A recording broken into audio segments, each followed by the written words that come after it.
Welcome दोस्तों। आज हम बात करने वाले हैं कि क्या इंडिया में सच में डेवलपमेंट हो रहा है या फिर राम मंदिर को बनाना एक स्पिरिचुअल पॉइंट ऑफ व्यू से अच्छा है या फिर गवर्नमेंट को भी उसका कोई प्रॉफिट है। आइए इस वीडियो में बात करते हैं, तब तक के लिए लाइक और सब्सक्राइब कीजिएगा। सरकारें पहले भी आती जाती रही हैं। देश के विकास का, देश के सामर्थ्य का उत्सव हम सभी को खुले मन से मनाना चाहिए। तो अब हम बात करते हैं यूपी के बारे में, जो one of the fastest growing states में आ चुका है। A very detailed granular plan, village by village, district by कि district. प्रदेश के कुछ जनपद हैं जिसमें महिला और पुरुष का अनुपात में विसंगति है। इस विसंगति को दूर करना है। अगर हम बात करें यूपी के इंफ्रास्ट्रक्चर के बारे में, तो यूपी में पहले सिर्फ एक एक्सप्रेस हाईवे था, लेकिन पिछले 6 सालों में वहाँ पे 13 से भी ज़्यादा एक्सप्रेस हाईवेज बिल्ड हो चुके हैं। और वो एक्सप्रेस हाईवेज इतना एडवांस है कि वहाँ पे एक एयरक्राफ्ट भी लैंड हो सकती है। About 12 highways which have been identified across the country, which are capable of taking heavy aircraft like the C-130J transport. अगर बात इंफ्रास्ट्रक्चर के बारे में हो ही चुकी है, तो बात करते हैं अयोध्या के राम मंदिर के बारे में।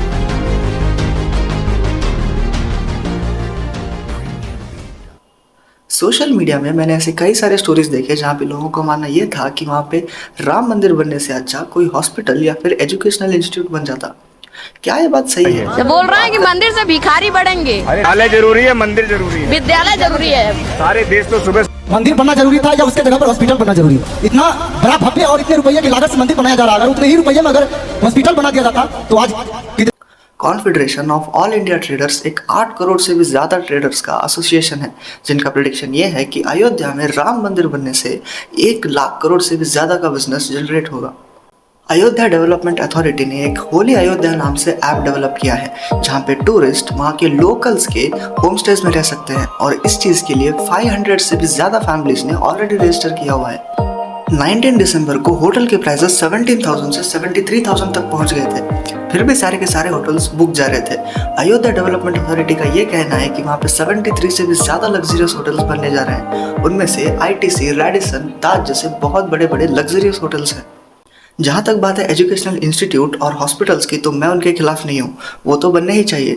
लेकिन जो लोग कूल बनने के लिए सोशल मीडिया पे ऐसे स्टोरीज लगा रहे हैं, कोई जाके उनको बिजनेस के बेसिक समझाओ, डिमांड और सप्लाई के बारे में समझाओ। डेवलपमेंट की गई है वहाँ पर, इन्फॉर्मेशन वॉल के जरिए बताएंगे क्या क्या बदलाव हुए हैं। सबसे पहले तो देखिए, आधुनिकता के साथ रामयुग की झलक दिखाने की कोशिश की गई है। आधुनिकता का एहसास कराता महर्षि वाल्मीकि अंतर्राष्ट्रीय हवाई अड्डा। आप देख।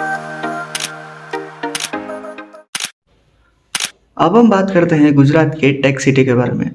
Gujarat international financial tech city, जिसका सीधा कंपैरिजन दुबई और सिंगापुर जैसे कंट्रीज के साथ किया जा रहा है।